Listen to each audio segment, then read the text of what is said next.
Today we're looking at Daniel Boone.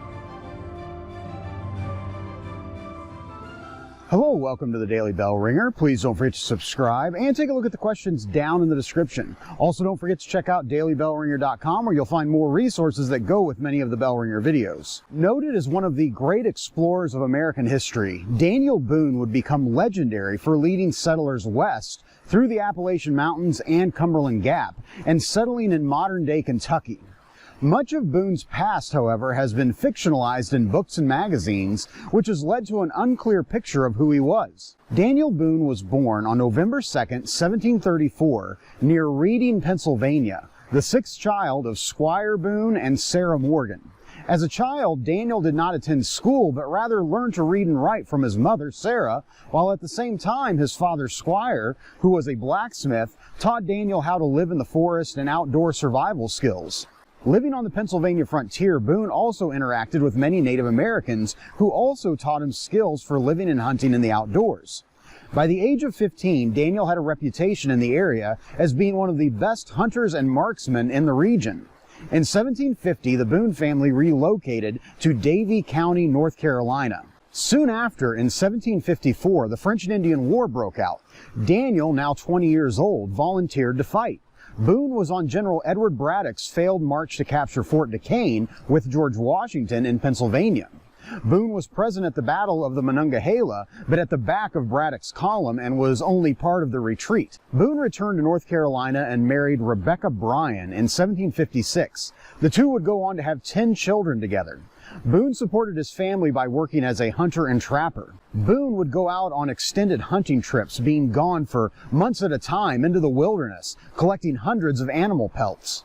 Despite British objections to American colonists heading west across the Appalachian Mountains and Native American claims to land, Boone continued to push further and further into the mountains, and in 1769 led an expedition that discovered a trail through the Cumberland Gap to the west. Boone led more settlers, including his family, through the Cumberland Gap in 1773, but many, including one of Boone's sons, were captured and killed by Native Americans that were trying to stop the influx of settlers into their land.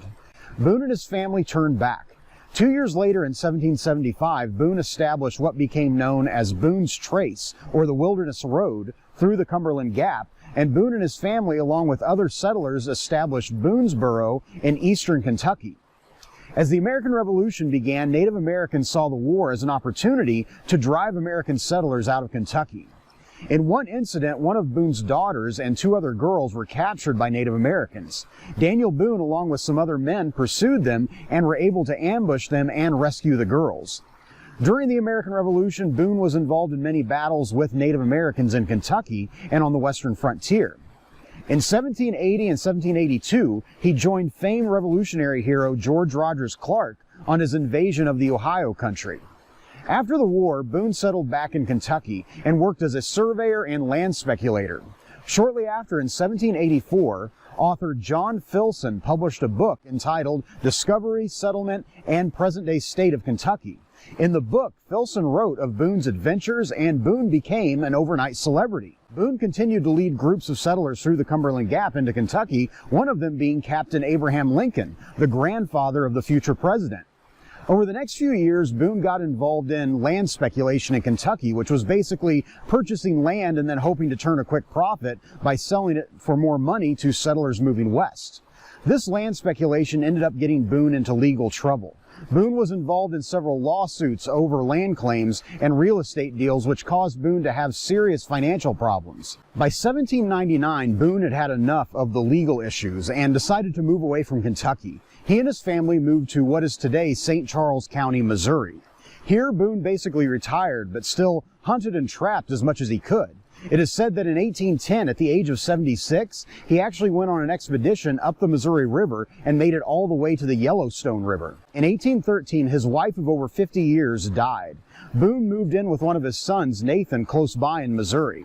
Daniel Boone died there on September 26, 1820, at the age of 85.